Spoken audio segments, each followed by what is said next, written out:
ನಮ್ಮ ಏರಿಯಾ ಬಗ್ಗೆ ನನಗೊಂಚೂರು ನೆಗೆಟಿವ್ ಹೇಳೋಕ್ಕೆ ಇಷ್ಟ ಇಲ್ಲ. ಬಟ್ ಆದರೆ ಈ ಅನ್ಯಾಯನೆಲ್ಲ ನೋಡ್ಕೊಂಡು ಸುಮ್ಮನೆ ಇರೋಕ್ಕೂ ಆಗ್ತಾಯಿಲ್ಲ. ನೋಡಿ, ವಯಸ್ಸಾಗಿರೋ ತಾತ ಪಾಪ ಅದು ಸ್ಟಿಕ್ ಹಿಡ್ಕೊಂಡು ನಡೀತಾ ಇರೋರು ರೋಡಲ್ಲಿ ನಡ್ಕೊಂಡು ಹೋಗ್ತಾಯಿದ್ದಾರೆ. ಫುಟ್ಪಾತ್ ಹಿಂಗೆ ಆಗ್ಬಿಟ್ಟಿದೆಯಲ್ಲಪ್ಪ ನಮ್ಮ ಏರಿಯಾದಲ್ಲಿ ಅಂತ ಪಾಪ ಅವ್ರಿಗೆ ಹೇಳ್ಕೊಳಕ್ಕಾಗ್ತಾಯಿಲ್ಲ, ಬಿಡೋಕ್ಕಾಗ್ತಾಯಿಲ್ಲ. ಅದನ್ನ ನೋಡ್ಕೊಂಡು ಅವರು ಬಿಸ್ನೆಸ್ ಮಾಡ್ಕೊಂಡು ಕೂತಿದ್ದಾರೆ. ನೋಡಿ, ವಯಸ್ಸಾಗಿರೋರು ಫುಟ್ಪಾತಲ್ಲಿರೋ ಗಾಡಿಗಳ ಮುಂದೆ ಇರೋ ವೆಹಿಕಲ್ ಪಾರ್ಕಿಂಗು ಅದನ್ನೆಲ್ಲ ಬಿಟ್ಟು ರೋಡಲ್ಲಿ ನಡಿಬೇಕು.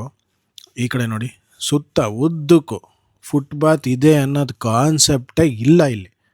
ನೋಡಿ, ಅಲ್ಲೊಬ್ಬರು ಯಾರೋ ವಯಸ್ಸಾಗಿರೋರು, ಆಪೋಸಿಟ್ಟಿಂದ ಗಾಡಿಗಳು ಬರ್ತಾಯಿದೆ. ನೋಡಿ, ಇಲ್ಲಿ ಬಸ್ಸೇ ಬರ್ತಾಯಿದೆ. ಏನಾದ್ರು ಹೆಚ್ಚು ಕಡಿಮೆ ಆದರೆ ಏನು ಕತೆ?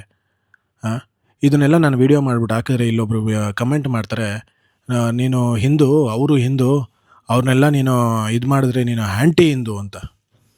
ಇಂಥವ್ರಿಗೆಲ್ಲ ಏನು ಹೇಳಬೇಕು? ಅಲ್ಲ ಸರ್, ಈ ತಾತ ನಿಮಗೆ ಹಿಂದೂ ಥರ ಕಾಣ್ತಾ ಇಲ್ವಾ? ಅಟ್ಲೀಸ್ಟ್ ನಿಮಗೆ ಮನುಷ್ಯನ ಥರ ಆದರೂ ಕಾಣ್ತವ್ರಾ? ಇಲ್ಲ ಯಾವುದಾದ್ರು ಪ್ರಾಣಿ ಥರ ನೋಡ್ತಾ ಇರೋ ಅವ್ರನ್ನ? ನೋಡಿ ಹೆಂಗೆ ಉದ್ದಕ್ಕೂ ನಿಲ್ಲಿಸ್ಕೊಂಡು, ಏನು ಕತೆ ಇದು?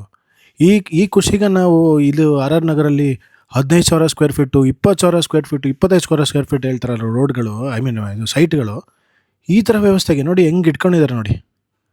ಈ ಕಡೆ ಇಷ್ಟು ಚೆನ್ನಾಗಿರೋ ಪಾರ್ಕು, ಗ್ರೀನ್ರಿ ಓಡಾಡಲಿ ಅಂತ ಇವ್ರು ನೋಡಿ ಹೆಂಗೆ ಇಟ್ಕೊಂಡವ್ರೆ.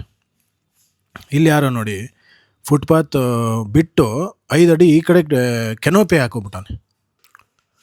ಇದನ್ನೆಲ್ಲ ನೋಡಿ ನನಗಂತೂ ಸಾಕಾಗೋಗ್ತದೆ. ಕಮೆಂಟ್ ಸೆಕ್ಷನ್ ನಿಮಗೆ ಬಿಟ್ಬಿಡ್ತೀನಿ. ಅದು ಯಾರಿಗೆ ಟ್ಯಾಗ್ ಮಾಡ್ತಿರೋ, ಮೆನ್ಷನ್ ಮಾಡ್ತಿರೋ, ಅದು ಏನು ಸೊಲ್ಯೂಷನ್ ಹುಡ್ಕೊಳ್ಳೋಕ್ಕೆ ಟ್ರೈ ಮಾಡ್ತಿರೋ ನೀವೇ ಮಾಡಿ. ನಾನಂತೂ ಬೇಸತ್ತೋಗ್ಬಿಟ್ಟಿದ್ದೀನಿ ನಿಜವಾಗ್ಲೂ. ಈ ಥರ ವ್ಯವಸ್ಥೆ, ಈ ಥರ ರಾಜಾರೋಷು, ಈ ಥರ ಒಂಚೂರು ಭಯ ಭಕ್ತಿ ಇಲ್ಲ. ಏನು ನಾವು ಎಲ್ಲಿ ಇಂಡಿಯಾದಲ್ಲಿದ್ದೀವಾ? ಎಲ್ಲಿದ್ದೀವಿ ನಾವು?